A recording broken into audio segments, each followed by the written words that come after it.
என்ன நடக்குதோ தெரியலையே. என்ன நடக்க போகிறது? கூட போய் ஓடி போய் 1 கிலோமீட்டர் தூரம். நாளை என்ன நடக்குதோ தெரியல. நான் யாரும் சொல்ல முன்பதாக, நீ யாரும் சொல்ல முன்பதாக காட்டுக்கு நாடு அழகான தாய் திருநாடு. அழகத்தின் பொன்னகரத்தின் பெயர் என்ன? அழகத்தின் பொன்னகத்தின் பெயர் உங்களுக்கு தெரியாத? குள்ளாத்திரம்பட்டி. அது அடுத்தது தான் இந்த ஊருன்னு சொல்றதுக்கு வந்தேன். எப்படி தம்பி? குள்ளாத்திரம்பட்டிக்கு சேர்ந்த நம்ம வண்ணாத்திப்பட்டி. வண்ணாத்திப்பட்டி என்றால் நமக்கு ஒரு தாய் திருநாடு. நீர்வளம், நிலவளம், குடிவளம்,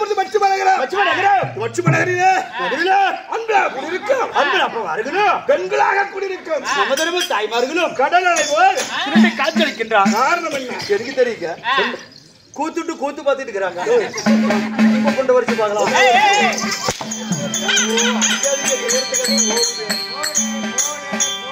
மக்களை கொண்டு லைட் வலிச்சதுல போடு போடு போடு. அப்பன சொல்றேன், உங்களை போய் பேசுவா யாரு? சாமி கருமால் பாட்டு வந்தேன். கைப்பட்டி பக்கத்துல ஒரு கொட்டை மணிப்பேன் உட்காந்து ஒரு பணமா தெரியல. காரணம் என்ன? எங்க போய் காயிரம் நாடகத்தின் பெயர் என்ன? இன்னைக்கா அருமையான நாடகங்க. சூப்பர் நாடகம். இப்பதான் வாத்தியார் சொல்லிவிட்டு போனாரு. என்ன நாடகம் சொல்லிட்டுங்களா? கோயா கூதி ஆளுக்கு பாரு.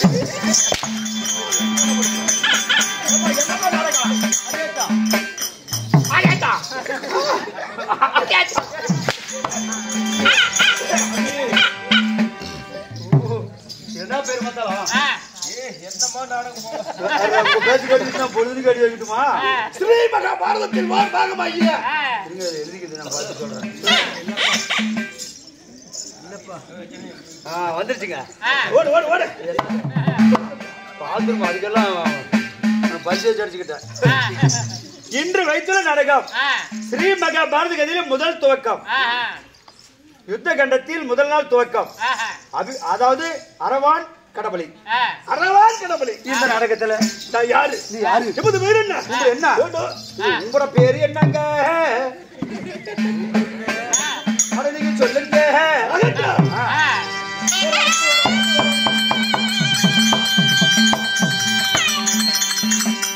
சக்கரவர்த்தி கொடைக்காவிங்க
ஒண்ணுமே தெரியல.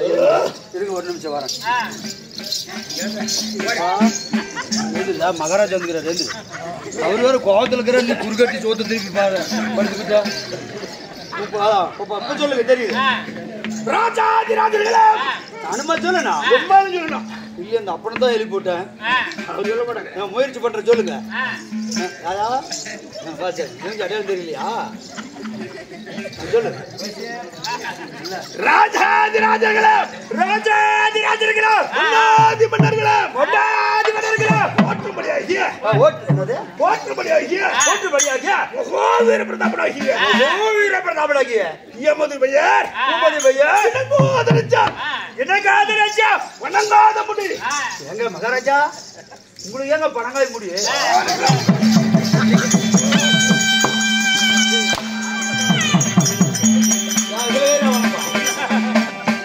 துரத்து அடிக்கிறாங்க. வணக்கம் வேற வைக்கிறான். வணங்காத முடி. என்ன முடி? வணங்காத முடி. சரி அதுக்கு ஊண்டி போடுறேன். வணங்காத முடி. எட்டூர் சக்கரவர்த்தி. சாமி எட்டூருக்கு சவர கத்தி அப்புறம் பிளேடு கத்தி.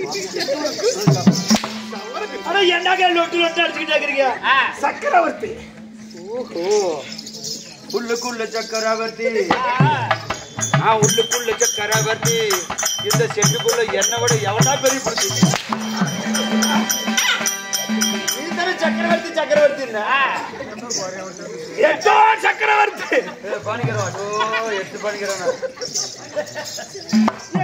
சக்கரவர்த்தி தனராக படைத்த தனராக படைத்த துரியோதன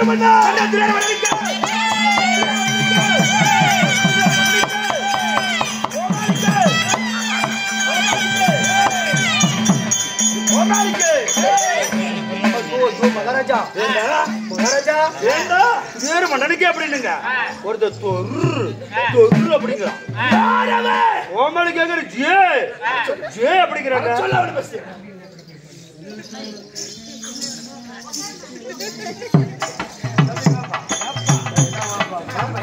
பாட்ட மாட்டேன்.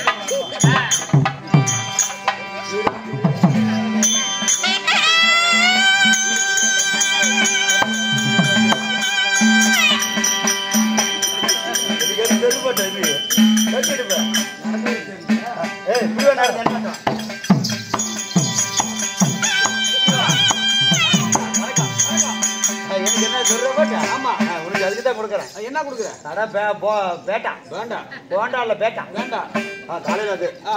மகாராஜா வந்துருக்காரு. போய் நின்றுதான் மகாராஜா வணக்கம்னா அவருக்கு பிடிக்காது. ஓ வணக்கம்னா பிடிக்காது. சொப்பு சொப்புன்னு அடிக்கிறாரு. என்ன சொல்லணும்? நான் சொல்ற மாதிரி சொல்லணும். என்ன சொல்லணும்? போன உடனே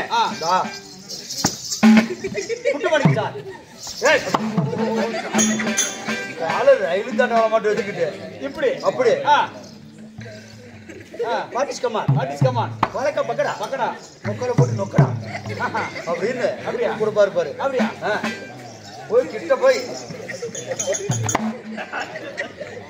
வாட் இஸ் கமான் வழக்கம் பக்கடா நொக்கரை போட்டு நொக்கடா அப்படி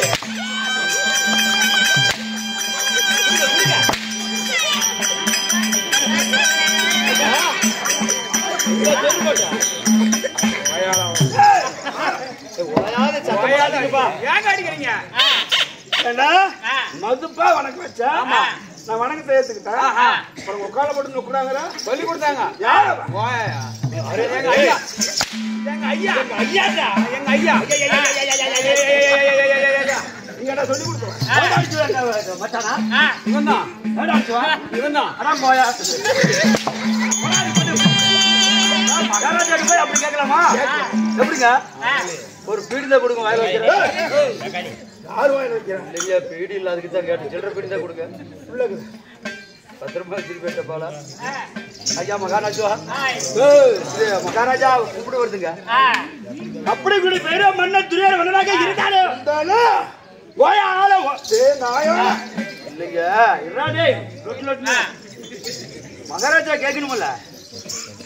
ஒப்பா இருக்கு என்ன பெற்ற தாய் தந்தைகள் யார்? உன்னை பெற்ற நாய்க்கு சந்தைகள் நாய்க்கு சந்திரா தாய் தந்தைகள் யாரு? அவருடைய பேர் பெற்றவர். அவருடைய பேர் பெற்றவர்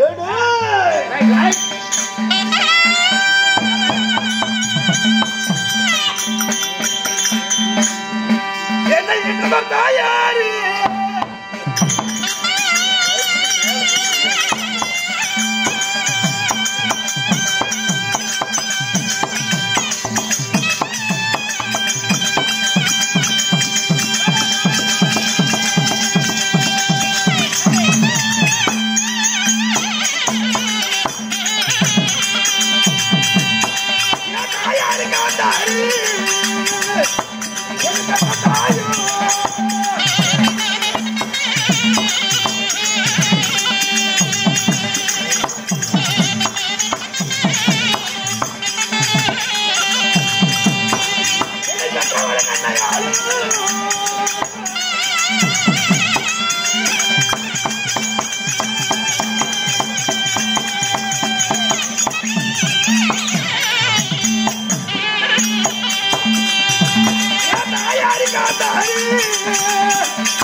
என்னை பெற்றாங்களே என் தாய் பெற்றாங்களே அம்மா ஏன் தாயோ காத்தாரி அம்மா ஐயோ ஐயோ அதுக்கு தான் உனக்கு இவ்வளவு கோவம் வருது மனுஷங்களை கண்டா உன்னை பெத்த தாயோ காட்டேரியா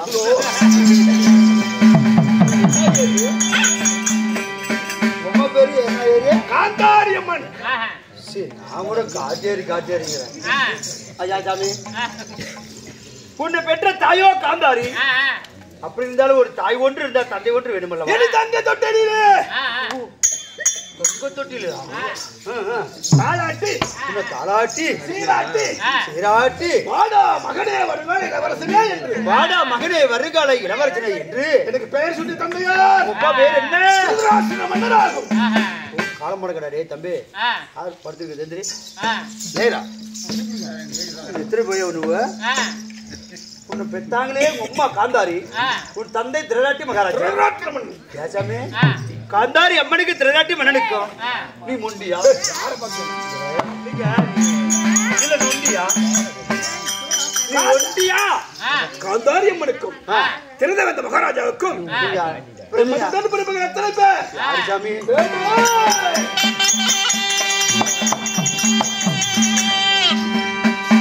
தம்பி 100 பேரு தந்தையால சுத்தாரு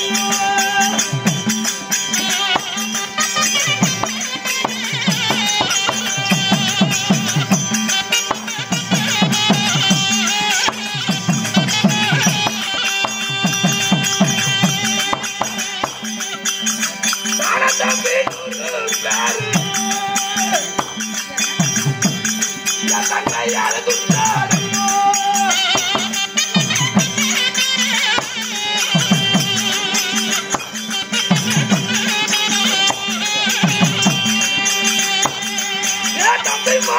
படைகள்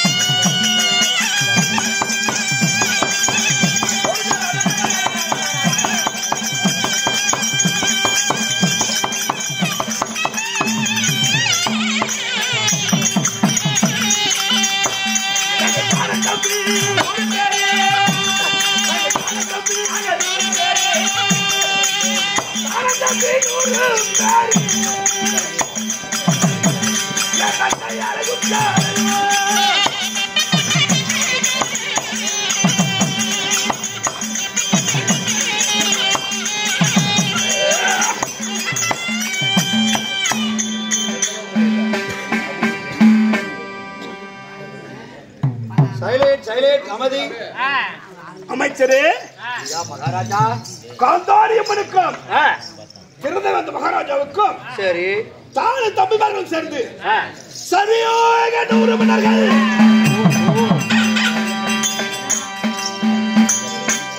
நியாயமாகுது சாமி. இது ஊரா பாலாறு ஆசா. தானும் தம்பி சேர்ந்து சரியாக 100 பேரா? சரியாக 100 மன்னர்கள். ஐயோ, ஒரே தாய் பிடிக்கிறா. என் தாய் காந்தாரி கருத்த மணலை செல்வங்கள். ஐயோ ஐயோ, என்ன தானும் தம்பி சேர்ந்து சரியாக 100 பேரா? இல்லைதான். அம்மா ஒப்பனும் அம்மாலும் கஷ்டப்பட்டு பெற்றதா? ஏங்க ஒப்பங்க அம்மாலும் வேற ஊருக்கு, எந்த ஊருக்கு ஒரு முறையா போயிருக்க மாட்டாங்களா? எதுக்கு போவாங்க? அதானே கேட்டேன். போனா 100 பெக்க முடியுமா? 1-2 கம்மியா போயிடாது. ராத்திரி 8 மணிக்கு உங்க அம்மாவும் ஒப்பனும் சோத்தை ஆக்குறது, 9 மணிக்கு திரும்பிட்டு 10 மணிக்கு எல்லாம் லைட் ஆஃப் பண்ணி விட்டாங்களா? பிடிச்சிட்டாங்க வேலை. ஒப்பனுங்க அம்மா என்ன கேட்டாரு? சரியாக ஒரே டைப்பிலுக்கு 100. ரொம்ப நல்லா இருக்குதா? நன்றாக இருக்கிறது. யாருமா படுத்துக்கிட்டு நாயம் பேசுங்கிறத? ஏமா எந்திரிமாமா, இத கேளுமா. தானும் தம்பி சேர்ந்து சரியா 100 பேரா? என்ன பேசுன்னு கேட்கறீங்க நீங்க? இப்ப கம்மி மகாராஜா கோவத்துல இருக்கிற சத்தம் போடாதீங்க. ஐயா ஏசாமி, உம்மா அது கஷ்டப்பட்டு ஒவ்வொன்னா வருஷத்துக்கு ஒண்ணு பெத்ததா? இல்ல ஒரு கலகா மூட்டி அவுத்துட்டு குப்பு குப்புன்னு கீழே கொட்டுமே, அப்படி உங்க அம்மா கொட்டணுதா? என் தாய் பெற்றெடுத்த பிள்ளைகள். ஓ, தாய் பெத்தது ரொம்ப நல்லா வாட்டச்சாட்டமாக்குறாரு ஆளு. இல்ல எனக்கு ஒரு டவுட்டுங்க. ஒரே தாய் பிள்ளைங்க சரியாக ஆம்பளை பிள்ளைகளே 100ங்கிறீங்களே, இவ்வளவு தனால இன்னும் 1 ஒதுக்கல சந்துக்கள் அமைச்சரே, 100க்கு மேல என்னக்குதா? என் தங்கையாகி துச்சடை என்று ஒரே ஒரு பெண்மணி. ஓ சாமி, சாமி மகாராஜா, நீங்க ஆம்பளை பிள்ளைங்க 100, உங்க தங்கச்சி 1ங்கிறீங்க. நீங்க 100 பேரும் உங்க தங்கச்சி சேர்த்துக்கிட்டா நீ கூட சேர்த்த மாட்டீங்க. அண்ணன் தம்பி ஆகுது, நான் சேர்த்துக்கிட்டா இல்லைங்க. கணக்கில் சேர்த்துக்கிட்டா விரல ஒடிச்சு போடுவேன். இல்ல இந்த பழக்கம் இருக்குவேன். 2, 3 இப்படி கணக்கில் வச்சுக்கிட்டா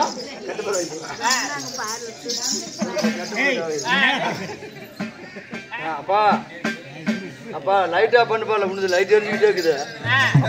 லைட் ஆஃப் பண்ண அது லைட் ஆஃப் பண்ணி எரிஞ்சுக்கிட்டு இருக்குது பாரு. பேட்டரி அதான் ஜட்டில பாரு, ஜட்டில பாருன்னா கொஞ்சம் பிடிச்சிருக்கு. ஐயா சாமி, தானும் தம்பி 100 பேரும் தங்கச்சோடு 101 பிள்ளைகள். அப்படி 101 பிள்ளைகளாக இருந்தாலும் நீங்கள் ஆண்டு வரக்கூடிய நாடு நகரம் இது.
யார முட்டாய் கொடுக்குறது சத்தம்லாம் கொடுத்துட்டு வரணும் கொண்டா முட்டாய் மகாராஜா இருந்து கடிக்கிட்டோம் ஓய்யா நோடாளு தேசம் இந்த திருவாரூர் மகாராஜா ஆண்டு வரக்கூடிய நாடு நோடாளு நகரம் அஸ்தினாபுரம் 56 தேசங்களாகும். அப்பா அவங்க மேல கோத்தக்கூடாது சாமி. இந்த திருவாரூர் மகாராஜா ஆளக்கூடிய சாம்ராஜ்யமும் அஸ்தினாபுரம் 56 தேசத்துக்குரியவன். பின்ன இருக்காதா பேர்பட்ட மகாராஜாவுக்கு? ஆமா மகாராஜா மகாராஜா அமைச்சரே அஸ்தினாபுரம் 56 தேசம் சொல்றீங்களே சைலே அந்த பக்கமே தான் சத்தம் வந்துருக்குது.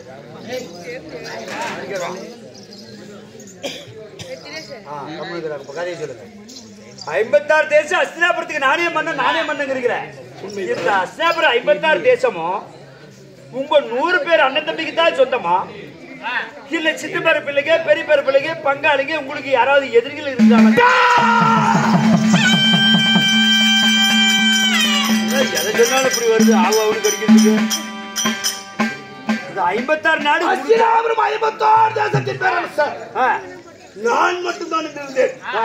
ஆனால் பங்கு பகையாளி பாதி நாட்டு தாயாளி 8 பகையாளி ஏற்பட்டார் சத்துருக்கள். உங்களுக்கும் எதிரிங்களா? தம்பி தம்பி சத்தமில்லாத குடிங்க தம்பி.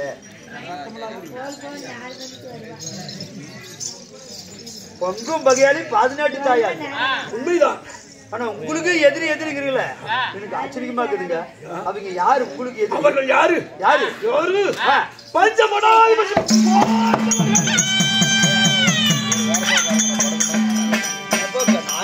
கூட கத்தியில குத்துறதுக்கு வருது. பஞ்ச படாதி பசங்க பாண்டவர்கள். ஏன் அவங்கள நினைச்சா அவனுக்கு இவ்வளவு கோபம் பத்துக்கிட்டு வருது? அவர்களோ சித்தப்பார் பிள்ளைகள். சித்தப்பார் பிள்ளைங்களா?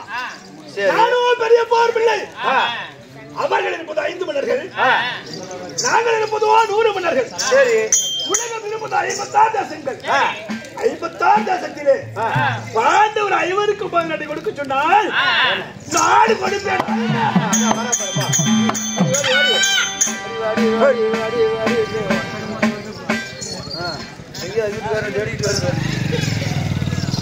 ஒத்தையில பரபர பாவாட சொல்லி கட்டாத. பாண்டவர்கள் 5 பேர், நாங்க 100 பேர். அவங்களுக்கு பங்குள்ள பிரகாரம் 14 கொடுக்கணும் கூடாதாங்கிறீங்களே. ஏன் கூடாது? அவங்க சித்தப்பர பிள்ளைங்க, நீங்க பெரிய பேர் பிள்ளைங்க. உங்களுக்கு இருக்கிற உரிமை தான் அவங்களுக்கு இருக்கும். அவளுக்கு சரி பார்த்து நாடி பிரிச்சு புட்டை பிடிச்சு கொடுக்க வேண்டியதானே. வாயை பிடிச்சு திறக்காதீங்க. பாண்டவர்கள் இருப்பது 5 மன்னர்கள், நாங்கள் இருப்பதோ 100 மன்னர்கள். 56 தேசத்திலே 5க்கும் பதினடி கொடுக்க சொன்னால் நாடு கொடுப்பேனா? என்ன ஏன் கொடுக்க மாட்டீங்க? உங்க அம்மா வந்து குளிருக்கு தாங்காத உங்க ஒப்பனும் அம்மாலும் ஆளுக்கு ஒரு தெரியல அசாம சோத்து முடிவு கறந்து ஆகாது. பண்ணி பழகுட்டி மெத்தப்படி வருஷத்துக்கு ஒவ்வொன்று பேத்துக்கிட்டே இருப்பாங்க. 100 200 300ன்னு.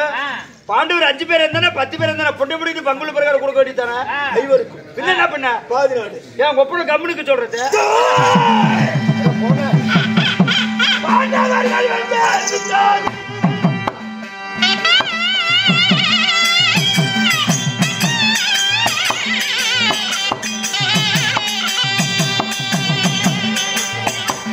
அவர்களுக்கு யார் கொடுப்பான் காதியத்தில் பாதி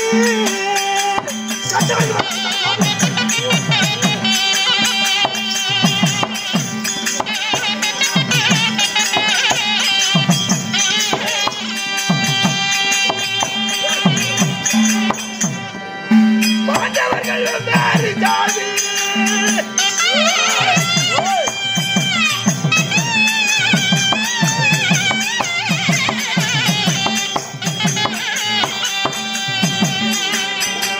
அவர்களுக்கு யார் கொடுப்பார் காதியத்தில் பாதி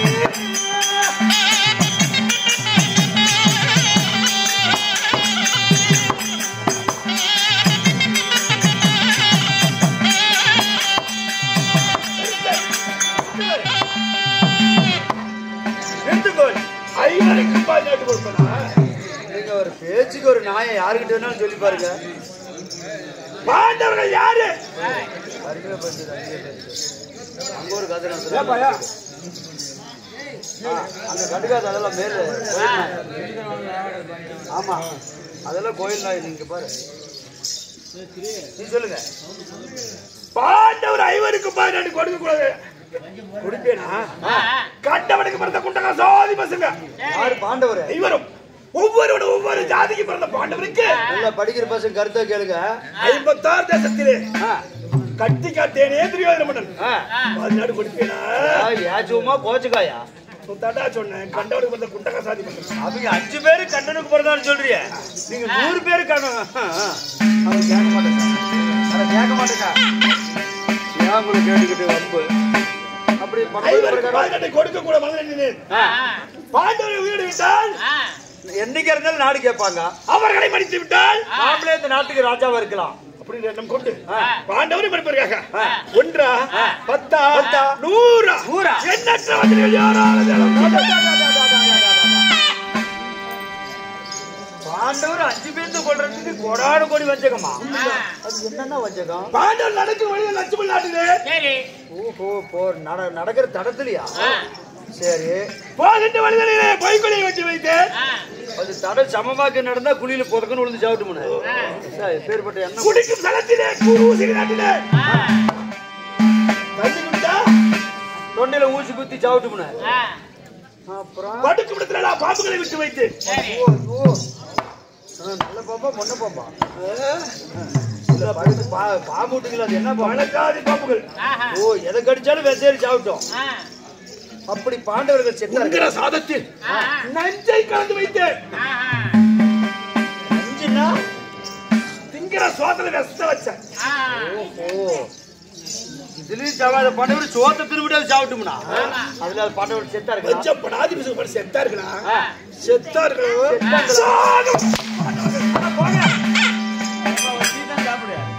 செத்தாங்களா செத்தாங்களா டீயோ கறக்கறிக்கு பாத்துக்கிட்டு குடுக்க சொல்றீங்க.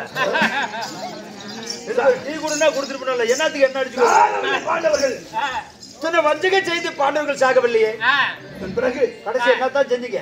அரக்கு நாள் மாலையை கட்டி அரக்கு மாலையில் நித்திரையா கட்ட பொழுது தீ வைத்து சரி அப்பொழுது பாண்டவர் சாகவில்லை. சாவலியா? பாண்டவர்களுக்கு பல கோடி வஞ்சகம் செய்தோம்.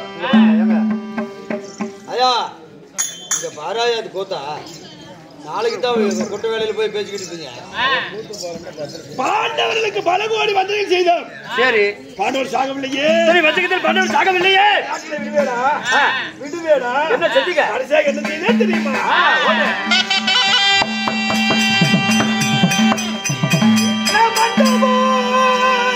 ஒன்றை கட்டு மனமகிழ்ந்த மனமாகி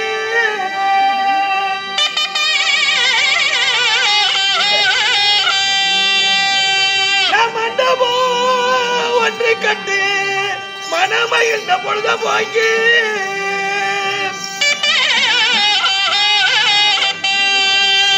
தருமறை சமா மண்டபத்தில் அமர செய்து ஜகினையை தலைமை தாங்க வைத்து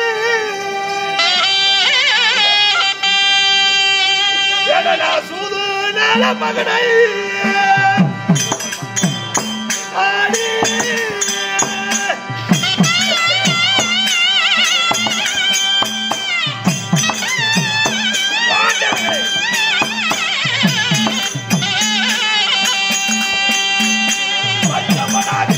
பாண்டவர்களை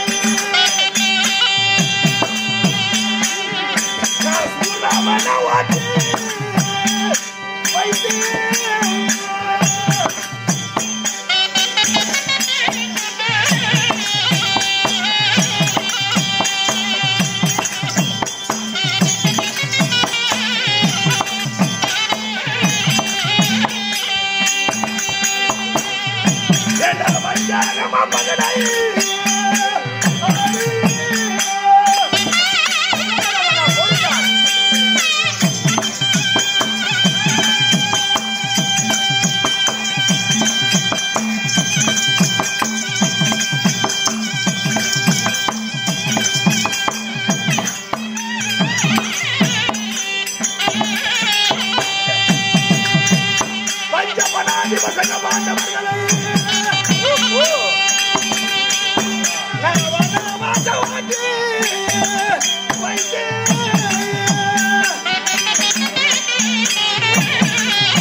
கடைசியாக என்ன செய்தேன்?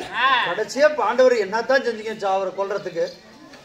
பஞ்ச புனாதி புஸ்தகங்களை நாட்டிலே வைக்கக்கூடாது எண்ணி அழகிய சபா மண்டபம் ஒன்று அமைத்தேன்.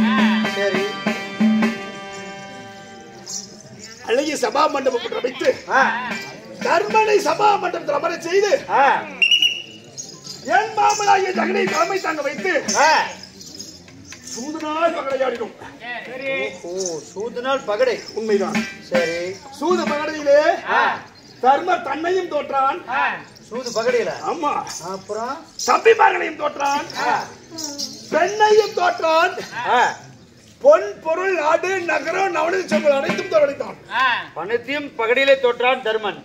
சரி, நாட்டில் இருந்த பாண்டவர்கள் நாட்டை இழந்த பாண்டவர்களை எப்படி நாட்டிலே வாழக்கூடாது?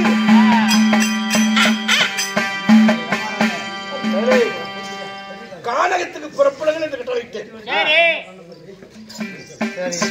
கட்டளை எப்படி? ஆண்டு 12 ஆயிரத்தில் வர வேண்டும். 5வது மாசம் வருடம் கழித்து வந்தாள். பங்குள்ள பிரகாரம் பால்கட்டி பார்க்கலாம் என்று தலையை மட்டும் தான் வசிச்சேன். சரி, உங்களுக்கா நாடு தருவனு தானே பண்ண. எவ்வளவு கஷ்டப்பட்டு போக கொப்பம் கொம்பால் 100 பெக்கிறதுக்கு என்ன குடுப்பியா? பெரிய பார்மகன் நாடு கொடுப்பார். தலையை அசைத்து விட்டார் என்று எண்ணி காடை வளம் புறப்பட்டார்கள்.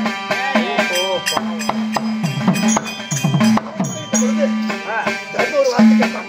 இருப்பா துரியோதனா, நீ பகைவனாக இருந்தாலும் என் பெரியப்பார் பிள்ளை. 56 தேசத்துக்கு கட்டி காட்டக்கூடியவர்.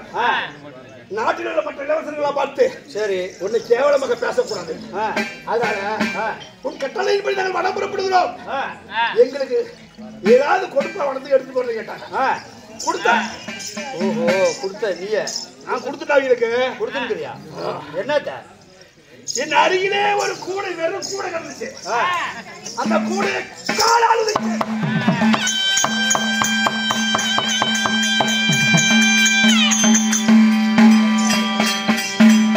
அந்த வெறும் கூடைய பாண்டவர் சும்மாடு கோழி 5 தூக்க முடியாத தூக்கி தலைமால வச்சுட்டு போனாங்க.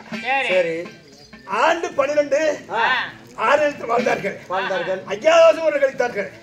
பங்குள்ள பாதிரண்டை கேட்டார்கள். நாடு கொடுக்கணும்.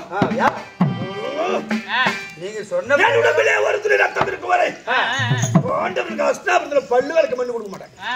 செக்கே உதவாங்கி செவ்வாய் நாடு கொடுப்பனாங்கிற. அப்புறம் எப்படித்தான் நாடு கொடுப்ப? உலகாவா முடிந்த நாடு கேட்டான். நாடு கொடுக்க மறுத்தேன். சரி, அள்ளிக்கு மருந்து நாடு கேட்டான். நாடு கொடுக்க மறுத்தேன். கடைசியாக நாடு கேட்டவன் யாரு? யாதவ குலத்தவன், மாடு மேய்க்கக்கூடியவன். மறுமுறை கேட்ட கண்ண நாடு கேட்டான்.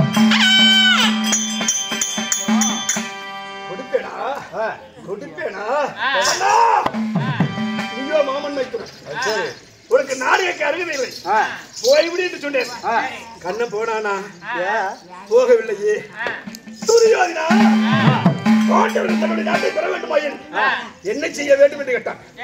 எம்மதத்திலே 11 சேனை உள்ளது. சேனை இருக்குது. என் தம்பிமார்கள் 99 பேர் இருக்கிறார்கள். 100ல 1 கூட குறையாது இருக்குது.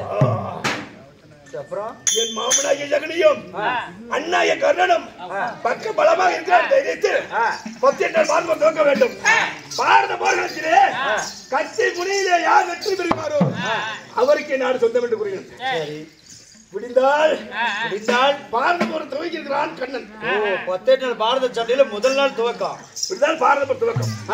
பாரத போர் துவக்கத்திலே பாண்டவரை வெல்ல வேண்டும். பாருலகை நானே ஆள வேண்டும். என்ன செய்ய வேண்டும் என்று சொல்லி மாமனாகி ஜகனை கேட்டேன்.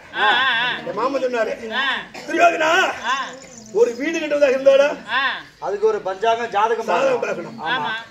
ஒரு திருமணம் செய்ததாக இருந்தாடா அதுக்குமே நல்ல நேரம் பார்க்கணும், பொருத்தம் பார்க்கணும். ஆமா, அதே போலதான் பாரத போர் துவக்க வேண்டுமா? எந்த நேரத்திலே பாரத போர் துவக்கிறாள் பகைவனை வெல்ல முடியும் என்று எப்படி ஜெயிக்க முடியும்? சாஸ்திரம் போட்டு பாருங்க. ஓஹோ, யாரு உங்க மாமன்? ஜெகனி மாமன். ஆமா. சரி, ஆமா. என்னன்னு சொன்னாரு? யாரத்திலே சாஸ்திரம் பார்க்க சாஸ்திரத்தில் வல்லவனாகிய சகாதேவனுக்கு சாஸ்திரம். மாமன் அருமையான தகவல் ஒப்படைச்சுக்கிறாரு. நிறுத்துங்கள். சகாதேவனோ பகைவன். ஆமா, அவனிடத்திலே சாஸ்திரம் பார்த்தா சொல்லுவானா? அவனே நம்மளுக்கு பலிக்காரன். பலிக்காரன பஞ்சாங்கட்ட மட்ட மதியத்துல உனக்கு மரணம் சொல்லுவானா அப்படின்னு தான் சொல்லுவான். அவனை நெருங்க முடியுமா? முடியாது என்று கேட்கின்ற பொழுது மாமா ஜெகனி சொன்னான், துரியோதனா சாஸ்திரம் என்பது அனைவரும் பொதுவானது. ஆமா, பொக்குல கிருத்து தப்பாக சொல்ல முடியும். நீங்களோ சந்திரகுலத்து மன்னர்கள், மின்னவத்துக்காக பின்வைக்காதவர்கள். இரவோடு இரவாக சென்று சகாதேவன் தர்மருக்கு பாடி குலத்தில் இந்த நேரத்தில் காவல் இருப்பான். இரவோடு இரவாக சென்று சகாதேவன் தந்திரமாக சத்தியத்தை பெற்று பிறகு சாஸ்திரம் சூப்பரான ஐடியா. மாமனுக்கு வச்சுக்கிற நல்ல ஆப்பா இல்லைங்க, நல்ல ஞாபகமா சொல்லிக்கிறாரு.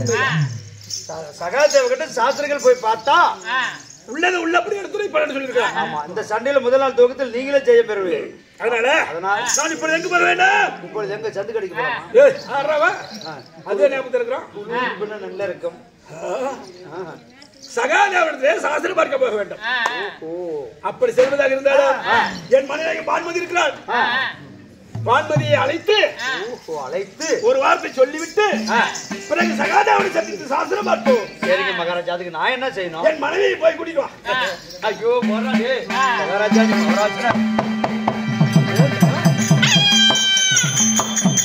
40 செலவு வச்சுக்காங்க. இந்தாங்க இன்னொரு 60 ரூபா போட்டு ஒரு கட்டிங் அடிச்சுக்காங்க. நீங்க இப்ப சொன்னீங்களே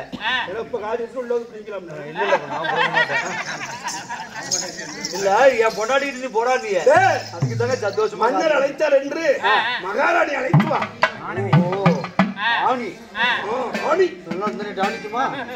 பெரிய ராணி அப்படின்னா நீங்க மகாராஜா சற்று நேரம் ஓய்வெடுங்க, நானே போயிட்டு கூப்பிட்டு வரேன்.